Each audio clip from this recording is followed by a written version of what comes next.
Shalom. Call Aloyim Yahweh Ba'ashem Yahushai Ba'ashem Rachakudash. Double honors to our apostles and elders of Great Millstone, and peace and blessings to the elect. Yeah, so I typed into Google because I seen the headline. Robert Kiyosaki predicts 2025 will bring the biggest crash in history. And this dude, he's the author of Rich Dad, Poor Dad, but this dude doesn't even know how correct he is. And he's been saying this for a while now, especially since earlier this year. And we're going to read it. But will it happen in 2025? Who knows? That would be great. We're all for it, trust me. I mean, bring on the crash in November. Bring it in December. I don't care if it's December 31st. We're ready. But will it happen this year? Will it happen next year? Who really knows? At the end of the day, we know that a time like never was nor shall be is coming. And that coincides with a collapse, right? So what he's saying is biblical, but it's our jobs as the prophets of the Lord in order to talk about these things, these different world events, global news, whatever, and link it to the Bible so that, of course, the elect can be edified, but even more so that you know what to expect, so that you're not caught off guard, so that you know how to prepare yourself for these things. Because when this collapse does happen, whether it's 2025, whether it's 2026, whenever it happens, if you're not spiritually prepared, then you're going to be asked out. There's nothing you can do. Because faith is not like a light switch. You can't just flick it on when you need it. That's not how it works. You got to take baby steps. You got to learn how to crawl first. Then you learn how to kind of walk. You're waddling back and forth. And then you gain some motor skills, some function, and you gain some strength in your legs and your torso. Now you can finally walk properly. Then you can jog, so on and so forth. Faith has to be built up. And faith is what we're going to have to rely on when this collapse comes. And it will come. So let me just read a little bit of this. I typed in Kiyosaki predicts 2025, blah, blah, blah, will bring the crash. And then the AI overview popped up.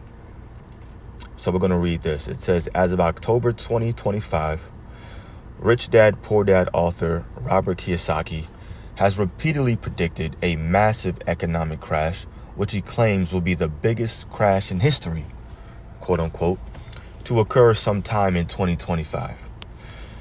Kiyosaki's prediction, the first bullet point says the crash is imminent.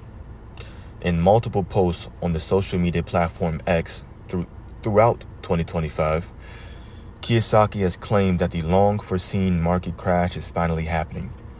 As early as February, he warned his followers that the crash was coming soon. In April, he stated that it had arrived today. By October, he was continuing to insist that the biggest crash in world history would strike sometime in 2025. So it'd be great if it happened here late in the fourth quarter, Q4. But we'll see. We'll see. We know that all roads are leading to America going down. Everybody knows how high up gold is shooting right now. I think it, of course, all-time highs, but I think that was around like 42.24, something like that. Meanwhile, the dollar is on a decline, sharp decline at that, wiping out a lot of people's a lot of money that they had in their 401k, their Roths. You got the tariffs going on. Trump is saying how he's going to put 100% tariffs on China. That's crazy. And then you got debt out the roof. Inflation is still there as well. All these different signs are why Kiyosaki is saying, look, the crash is already here. Because he's seeing it. He sees what's occurring right now, and he's looking at the past different collapses that's happened in America's history, and he's saying, okay, there's a reoccurring theme here. The same underlying issues are happening right now. Yup, we're here. The crash is coming. Now, we don't have to link it like that. We have different financial analysts and advisors. They can do it. Great. Let us know what you see, and then we'll just tell you what the Bible says now, and we'll put two and two together, and figure out the times. You see? So when certain so-called financial experts like Robert Kiyosaki speak on things like this, you got to take heed. Got to listen to what he says. The second bullet point from this AI overview says targeting baby boomers. Kiyosaki has stated that baby boomers' retirement savings will be wiped out by the crash and that many will be left homeless. But the thing is, this is what I mentioned before. He doesn't know how right he is. It's not just going to be baby boomers who lose their retirement savings. Everybody. You're not going to have any more money in your bank account. The dollar is going to be gone. They're going to say, look, if you want to get any money that you had back, you got to take this chip. This is where your money is. We promise you. And they're going to be right. But guess what? The way Esau operates is through deception. Everything is always in disguise. There's always some ulterior motive with this dude. And so we look at Esau's history and we say, okay, this dude repeatedly will cause a problem and then create the solution, all so that he can bring in whatever his real agenda is. But in the front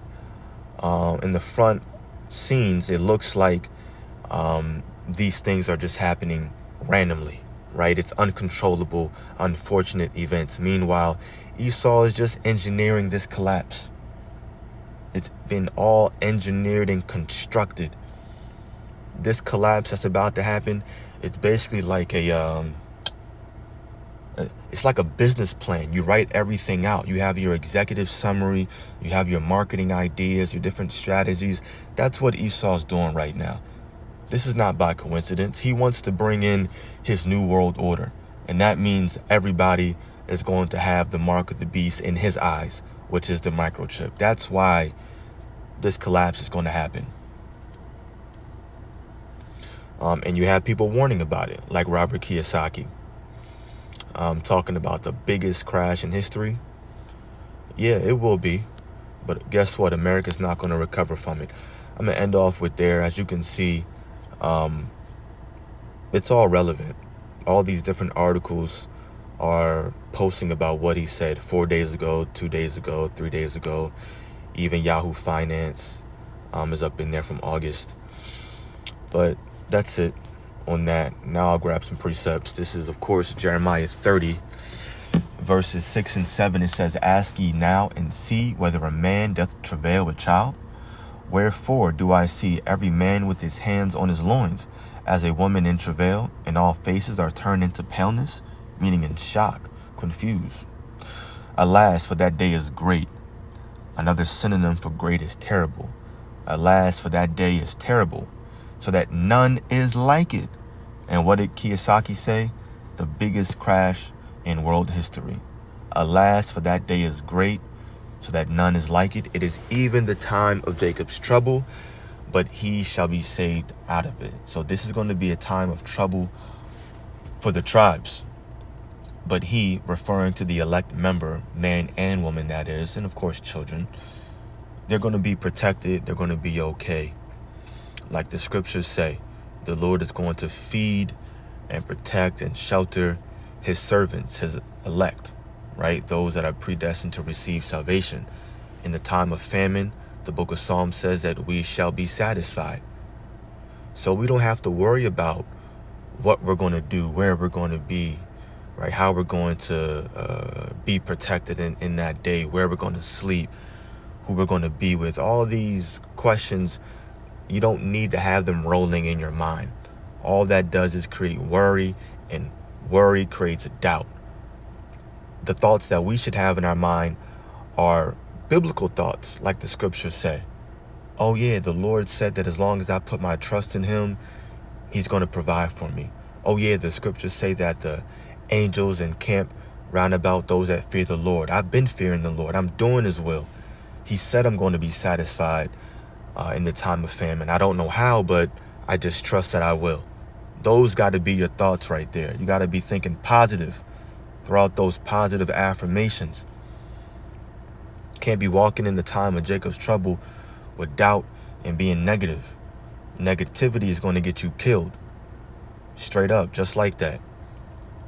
But if you're optimistic, remembering what these scriptures say, now all of a sudden your faith is going to allow you to flourish. You're going to be one of those ones out there. You're going to be one of them in Jacob's trouble that are actually smiling. Yeah, the scripture said we're going to be merry-hearted. But anyway, let me grab Matthew 24 and 21. It's basically stating the same thing. I don't want to switch topics. I want to stay on this crash. Matthew 24 and 21 says, "For then shall be great tribulation." Same wording. "Such as was not since the beginning of the world to this time, no, nor ever shall be." Let's read that in the NLT. Matthew 24:21 in the NLT. "For there will be greater anguish than at any time since the world began, and it will never be so great again." What did Kiyosaki say? The biggest crash in world history that the world has ever seen. He doesn't know how biblically accurate he is. Now, it's not our job to pinpoint it like how he's trying to. And if anything, sure, it is his job. He calls himself, I guess he's an economic analyst, financial expert. Sure, let us know when that crash is coming. Let us know that it's coming soon. I like to hear it. I love to hear it. Because we see so many end time prophecies playing out at the same exact time right now. So this crash, it coincides, if that's a word, with Jacob's trouble, right? The collapse of this society. But there isn't going to be some comeback after this. Like, you have a recession, or you had the crash, Great Depression in 1929, around that time when it happened, and then America rose back from it. They said that the S&P is so lucrative as an investment that even if you had bought into it at that time, guess what? You made all your money back still, and then some. Hypothetically speaking, right? If you held at that time and you're still alive. But nah, there isn't going to be any kind of comeback. America's over. It's done. It's through. This place is out of here. If you can't see that, then you got a lot of praying and reading to do. You got to figure these things out for yourself at this point. You're just not in the spirit enough, I guess. But we're looking forward to these things. This collapse is right around the corner.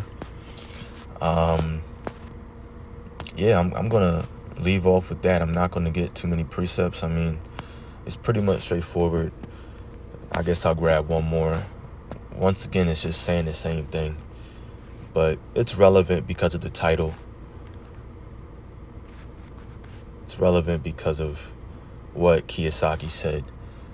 Daniel 12:1, all saying the same thing. "And at that time shall Michael stand up, the great prince, which standeth for the children of thy people, and there shall be a time of trouble, such as never was since there was a nation, even to that same time." Now you see where it's quoted. "And at that time thy people shall be delivered, every one that shall be found written in the book." And you got to peep. It says, at that time, everyone shall be delivered. So there is no deliverance. There is no salvation unless you go through this time of trouble.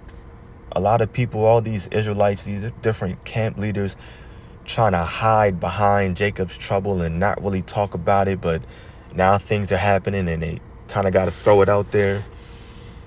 Yeah, man, it's right around the corner, right? So we got to go through it in order to receive salvation. So, Lord willing, this was edifying to the elect. Called Loyam Yahweh Ba'ashem Yahushai Ba'ashem Achakudash. Double honors to our apostles and elders of Great Millstone. Peace and blessings to the elect. Shalom.